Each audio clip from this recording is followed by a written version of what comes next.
አንድን ነገር ደጋግሞ መናገር አይደለም እምነት። አንድን ነገር ደጋግሞ ማለት በቃ ጥርስነት የሆነ ነገር ማድረግ አይደለም። እምነት እርግጠኝነት በእግዚአብሔር ላይ ያለ እምነት፣ መረዳት በእግዚአብሔር ላይ ያለ እምነት፣ ስለ እግዚአብሔርና ስለሰጠው ተስፋ ያለ ማስተዋል እንደሆነ ይሄ ክፍል ይነግረናል። በነገራችን ላይ በጣም በከባድ ጥንቃቄ ነው ሰዎች ማስተማር ያለባቸው። ምክንያቱም የእምነት ጉዳይ ዘንድሮ ሰውን ሁሉ ሰው እኮ አሁን ስለ እምነት የሚወራበት ዘመን ነው፣ ግን አለማመን ያለበት ዘመን ነው ብዬ ነው ማስበው። መንፈስ ቅዱስ ሰዎች እግዚአብሔርን ስለማያምኑ በእግዚአብሔር ላይ እርግጠኛ ስለማይሆኑ የሚያዝንበት ዘመን እንደሆነ ነው ማስበው። ግን ከፍተኛ የሆነ የእምነት እንቅስቃሴ ምናምን የሚወራበት ዘመን ነው።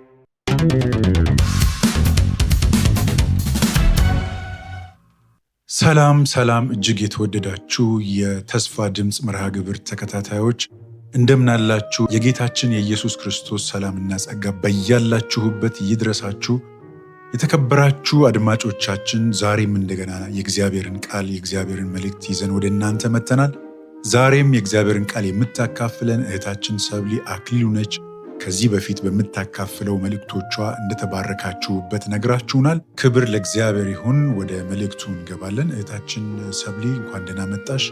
እንደምን ቆየሽ? አድማጮቻችንን ሰላም ቢያቸው። እጅግ በጣም አመሰግናለሁ ቢኒ። የተስፋ ድምፅ መርሃ ግብር ተከታታዮች እንደምን ሰነበታችሁ? የእግዚአብሔር ጸጋና ምሕረት ከሁላችሁ ጋር ይሁን። ዛሬም ደግሞ የእግዚአብሔርን አጠር ያለ ቃል የእግዚአብሔርን መልእክት እንሰማለን። እግዚአብሔር ይመስገን። የዛሬው መልእክት ምንድን ነው? በምን ጉዳይ ላይ የሚያውጠነጥን ነው? እሱን ንገሪኝ። ዛሬ ማንሳት የምፈልገው ስለ እምነት ነው። እምነት እንደሚታወቀው በመጽሐፍ ቅዱስ ውስጥ በጣም ዋና ሐሳብ እንደሆነ እናውቃለን። መጽሐፍ ቅዱሳችን ከዘፍጥረት ጀምሮ እስከ የራእይ መጽሐፍ ድረስ በታላላቅ የሆኑ የእምነት ሰዎች የተሞላ መጽሐፍ እንደሆነ ይታወቃልና እግዚአብሔርም ደግሞ ከእርሱ ጋር የሚከተሉት ህዝቡ፣ የሚያመልከው ህዝብ፣ የሚከተለው ህዝብ በእምነት የተሞላ እንዲሆን እግዚአብሔር ይፈልጋል። ስለዚህ ስለ እምነት ነው የምናነሳው ዛሬ ማለት ነው። የክርስትና ህይወት፣ መንፈሳዊ ህይወት፣ መንፈሳዊ ዓለም ላይ የምንኖረው ኑሮ፣ ከእግዚአብሔር ጋር የምንኖረው የጀመርነው ኑሮ የሚጀምረው የሚቀጥለው የሚጠናቀቀው መጨረሻ ላይ የሚፈጸመው መጨረሻው በእምነት ነው። ስለዚህ እምነት በጣም አስፈላጊ ነገር እንደሆነ በመንፈሳዊ ህይወት ውስጥ የታወቀ ነው። ዛሬ እንግዲህ ስለ እምነት ስናነሳ በብሉይና በአዲስ ኪዳን መካከል ስለነበረች አንድ ታላቅ የእምነት ሴት እናነሳለን ማለት ነው። እቺም ሴት ደግሞ የኢየሱስ ክርስቶስ እናት ቅድስት ማርያም ናት እና ዛሬ የማካፍለው ቃል ደግሞ በእሷ ህይወት ላይ የተመሰረተ አጠር ያለ መልእክት ይሆናል ማለት ነው። የሚጀምረው ሐሳቡ እንግዲህ ሉቃስ ወንጌል ምዕራፍ 1 ላይ ነው። ቁጥር 45 አነባታለሁ። የምን መነሻዬ ሐሳብ እሷ ስለሆነች እንደዚህ ይላል። ከጌታ የተነገረላት ቃል ይፈጸማልና ያመነች ብጽዕት ናት ይላል። ማርያምን ብጽዕት ያሰኛት፣ የተባረከች ያሰኛት፣ ምስጉን ያሰኛት ምን አይነት እምነት ቢኖራት ነው? ምንስ ነው ያመነችው? እንዴትስ ነው ያመነችው? ለምንድን ነው ያመነችው የሚለውን ሐሳብ ነው ጠቅለል አድርገን ለማየት የምንሞክረው ዛሬ ማለት ነውና ያመነች እዚህ ክፍል ላይ እንግዲህ ኤልሳቤጥ ናት ይሄንን ቃል የምትናገረው። በመንፈስ ቅዱስ ተሞልታ ማርያም ልትጎበኛት ወደሷ በሄደች ጊዜ የሰላምታዋን ድምጽ በሰማች ጊዜ የእግዚአብሔርን መንፈስ እንደተሞላች በኤልሳቤጥ ውስጥ የነበረውን ጽንስ እንደዘለለ እና ከዛ በኋላ ኤልሳቤጥ በመንፈስ ቅዱስ ተሞልታ ነው መናገር የምትጀምረውና ትንቢታዊ ነገር ነው እየተናገረች ያለችው እና አንድ ነገር ትላታለች። ከጌታ የተነገረላት ቃል ይፈጸማል። ለምን ሲባል ያመነች ስለሆነች ነው። ከጌታ የተነገረላት አንድ ታላቅ ቃል አለ። ስለዚህ በህይወቷ የሚፈጸመው ግን ማርያም ምን ስላለች ነው? ስላመነች ነው።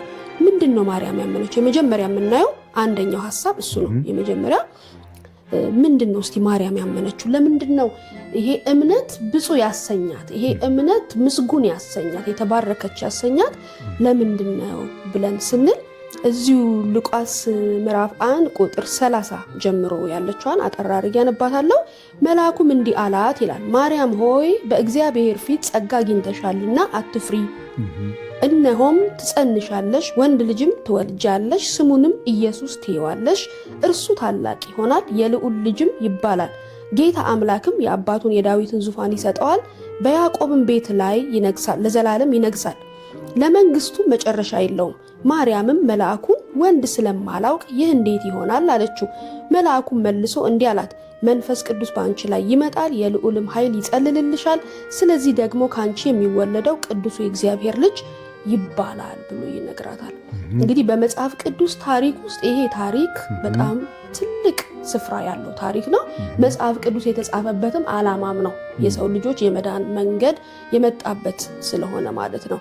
ይሄ ተስፋ ታላቅ ተስፋ እንደሆነ በመጽሐፍ ቅዱስ ውስጥ ይታወቃል። ከማንም በላይ ደግሞ አይሁዳውያን ኪዳኑ የተሰጠው ለነሱ ስለሆነ፣ ቃሉ የተሰጠው ሕጉ የተሰጠው ለነሱ ስለሆነ ከማንም በላይ የሚጠብቁት እነሱ ነበሩ። ስለዚህ ማርያም እንግዲህ ይሄንን ኪዳን ከሚጠብቁ ሰዎች መካከል ናት ማለት ነው እና በእርግጠኝነት እርግጠኛ ነኝ ይሄ እጣኔ ላይ ይመጣል ብላ አታስብም። ግን ድንገት እግዚአብሔር ወደሷ ይሄንን ታላቅ የሆነ አጀንዳ እንግዳ የሆነ አጀንዳ ወደሷ ህይወት ይዞ መጣ ማለት ነው እና በመልአክ በኩል ገብርኤል በሚባለው መልአክ በኩል ይሄን ታላቅ የምስራች ታላቅ መልእክት እግዚአብሔር ወደሷ ይዞ መጣ ማለት ነውና ማርያም ይሄንን ነገር ስትሰማ ከሰላምታው እንኳን ጀምሮ ተገርማ ነበር። እንዴት ያለ ሰላምታ ነው! ከዛ ቀጥሎ ደግሞ ምን አለች? ይህ እንዴት ይሆናል? እንዴት ሊሆን ይችላል? እኔ ወንድ አላውቅም። ምክንያቱም እያላት ያለው ነገር እንግዳ ነገር ስለሆነ። ከዛ በጣም የሚገርም ነገር ይነግራታል። ምን ይላታል? መንፈስ ቅዱስ በአንቺ ላይ ይመጣል፣ የልዑልም ኃይል ይጸልልልሻል። ስለዚህ ካንቺ የሚወለደው ቅዱሱ የእግዚአብሔር ልጅ ይባላል። ስለዚህ የነገራት ያለው ነገር ምንድነው? ከወንድ ፈቃድ የማይወለድ ከመንፈስ ቅዱስ የሚወለድ ልጅ እንደምትጸንስ ነው እየነገራት ያለው። ይሄ እንግዲህ ታላቅ እምነት የሚጠይቅ ነገር ነው ማለት ነው።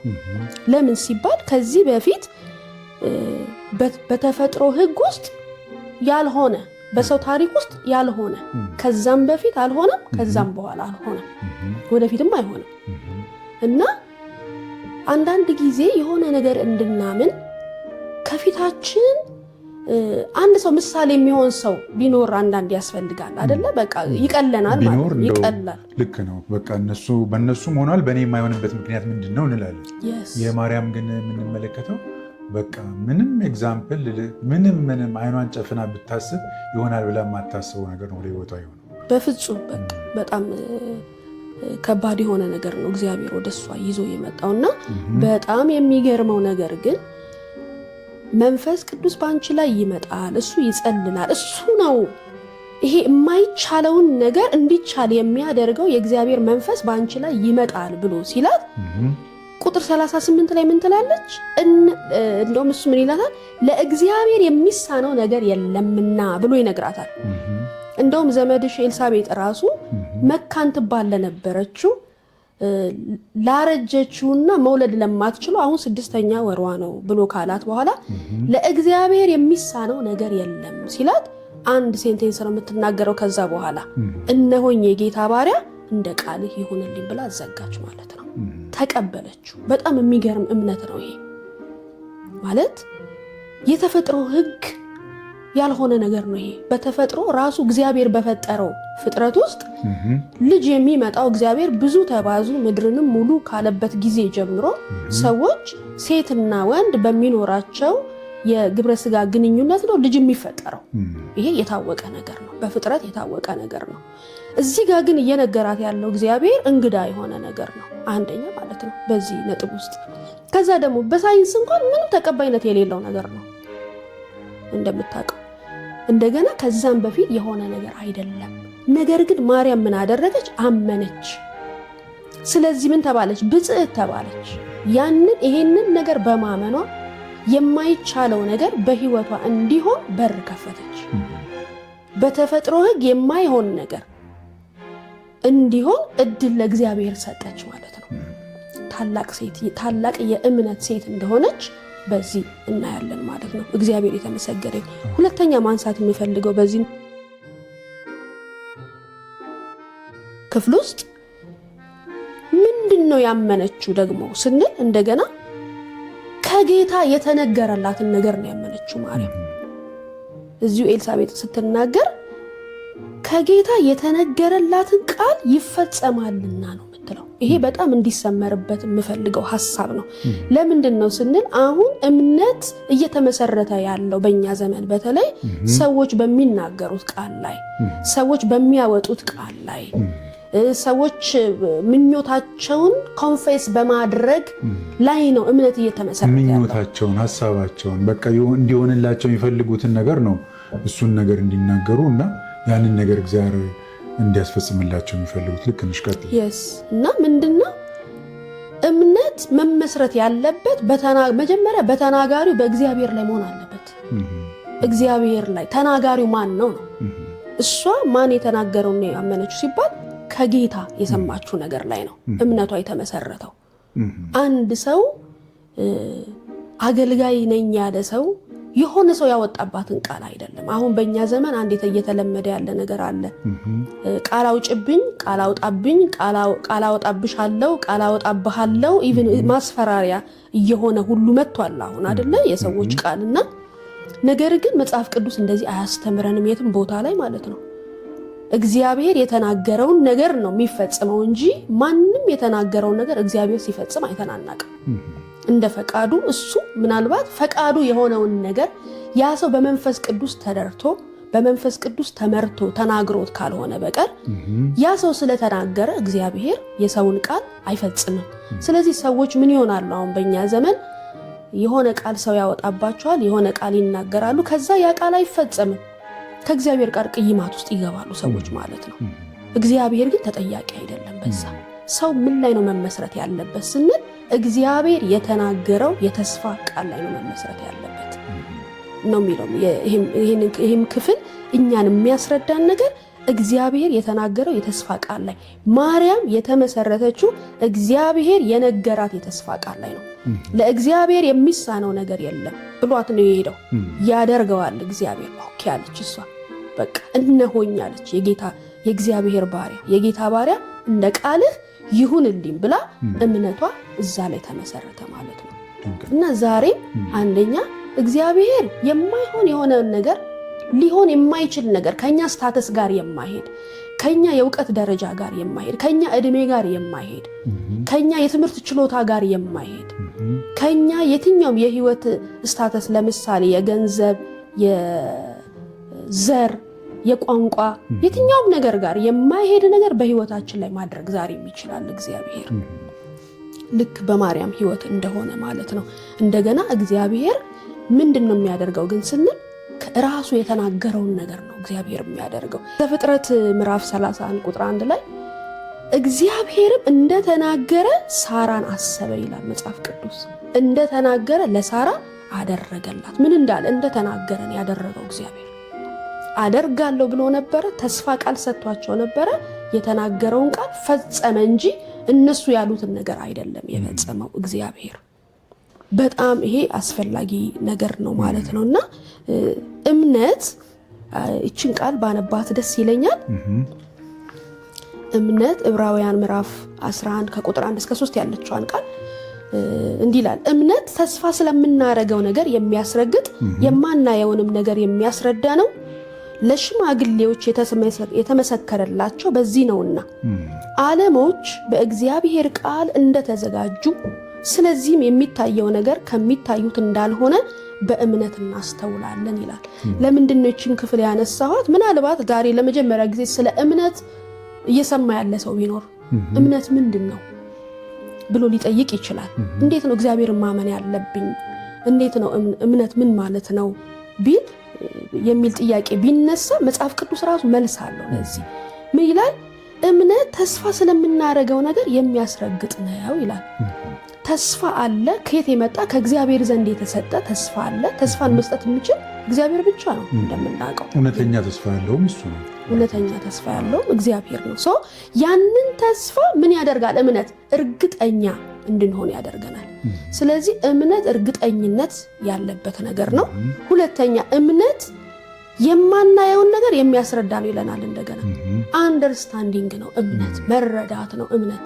ስለ መንፈሳዊ ዓለም ስለ እግዚአብሔር ያለን መረዳት፣ ስለ እግዚአብሔርና ስለ ሰጠው ተስፋ ያለን እርግጠኝነት፣ ስለ እግዚአብሔርና ስለ ተስፋው ያለን መረዳት። ከዛ ቀጥሎ ደግሞ ይላል ዓለሞች በእግዚአብሔር ቃል እንደተዘጋጁ ስለዚህም የሚታየው ነገር ከሚታዩት እንዳልሆነ በእምነት እናስተውላለን። እንደገና እምነት ምንድነው? ማስተዋልም ነው እምነት። ስለዚህ እምነት አንድን ነገር ደጋግሞ መናገር አይደለም። እምነት አንድን ነገር ደጋግሞ ማለት በቃ ጥርስነት የሆነ ነገር ማድረግ አይደለም። እምነት እርግጠኝነት በእግዚአብሔር ላይ ያለ እምነት፣ መረዳት በእግዚአብሔር ላይ ያለ እምነት፣ ስለ እግዚአብሔርና ስለ ሰጠው ተስፋ ያለ ማስተዋል እንደሆነ ይሄ ክፍል ይነግረናል። ስለዚህ ምን ይላል? ለሽማግሌዎች የተመሰከረላቸው በዚህ ነው ይላል። ስለዚህ የእምነት አባቶች በሙሉ የተመሰከረላቸው በዚህ ማንነት ነው ማለት ነው። በእግዚአብሔር ላይ በነበራቸው እርግጠኝነት፣ መረዳትና ማስተዋል ነው። ስለዚህ በማርያም ሕይወትም የምናየው ይሄ ነው። ማርያም እንዲህ አይነት ታላቅን ነገር እግዚአብሔር ወደሷ ይዞ ሲመጣ እግዚአብሔር ላይ የነበራትን እርግጠኝነት ነው የምናየው። ስለ መንፈሳዊ ዓለም ያላትን መረዳት ነው የምናየው። ስለ እግዚአብሔር ያላትን መረዳት ነው የምናየው። ስለ ሕጉ ስለ ቃሉ ያላትን መረዳት ነው የምናየው። ደግሞ የሚሆነው ነገር እንደሚሆን እንዴት እንዳስተዋለች ነው የምናየው። ስለዚህ ምንድናት አለ የእግዚአብሔር ቃል? ኤልሳቤጥ በመንፈስ ቅዱስ ተመርታ የተናገረችው ያመነች ብጽዕት ናት፣ ያመነች የተባረከች ናት ብላ ትላለች ማለት ነው። የመጨረሻ ማንበብ የምፈልጋት ቃል እዚሁ ዕብራውያን ምዕራፍ 11 ላይ ቁጥር 5 እንደዚህ ይላል። ሄኖክ ሞትን እንዳያይ በእምነት ተወሰደ፣ እግዚአብሔርም ስለወሰደው አልተገኘም፣ ሳይወሰድ እግዚአብሔርን ደስ እንዳሰኘ ተመስክሮላታልና ያለ እምነትም ደስ ማሰኘት አይቻልም። እቺን ሐሳብ ነው የምፈልጋት ከዚህ በኋላ ያለችዋል። እግዚአብሔርን ያለ እምነት ደስ ማሰኘት አይቻልም። ሄኖክ በእምነት እግዚአብሔርን ስላስደሰተው ነው እግዚአብሔር የወሰደው ይላል። ከመወሰዱ በፊት ሄኖክ ያምን ነበረ። አሁን የሰፊ ሐሳብ ስለሆነ እዚህ ውስጥ አልገባም። ግን ዋና ሐሳቤ ምንድነው? እግዚአብሔር በእሚያምኑት ሰዎች ወይም በእሱ ላይ እርግጠኛ በሆኑ ሰዎች ይደሰታል። እሱን አንደርስታንድ በሚያደርጉ መንፈሳዊ ዓለምን በሚረዱ ሰዎች እና ያንን በሚያስተውሉ ሰዎች ይደሰታል። እሱ ላይ እርግጠኛ ሲሆን ሰው እግዚአብሔር ቀጥሎ እርምጃ ይወስዳል ማለት ነው፣ ያደርገዋል ማለት ነው ያንን ነገር። ጌታ ኢየሱስ ክርስቶስም በምድር ላይ ሲመላለስ እኮ እምነትህ አድኖሃል አይደለ? እምነትሽ አድኖሻል ብሎ ይናገራል። የተደነቀበት እምነት፣ የተገረመበት እምነትም እንደነበረ መጽሐፍ ቅዱስ ወንጌላት ይነግሩናል። እንደገና ደግሞ ሰዎች ባለማመናቸው ምክንያት ኢየሱስ ክርስቶስ ተአምራት ማድረግ እንዳልቻለም የሚነግረን ክፍል አለ። ስለዚህ እምነት እግዚአብሔር ታላቅን ነገር በሕይወታችን፣ በቤተ ክርስቲያን፣ በምድራችን እንዲሰራ አስፈላጊ ነው ማለት ነው። ታላቅን ነገር እንዲያደርግ ልናምን ይገባል። እዚህ ጋር ሌላ የመጨረሻ የሚናገረው ሐሳብ እንደዚህ ይላል። በጣም የምወደው የመጽሐፍ ቅዱስ ክፍል ነው። ወደ እግዚአብሔር የሚደርስ እግዚአብሔር እንዳለ ለሚፈልጉትም ዋጋ እንዲሰጥ ያምን ዘንድ ያስፈልገዋል። በዚህ ነው መልእክቴን የምዘጋው።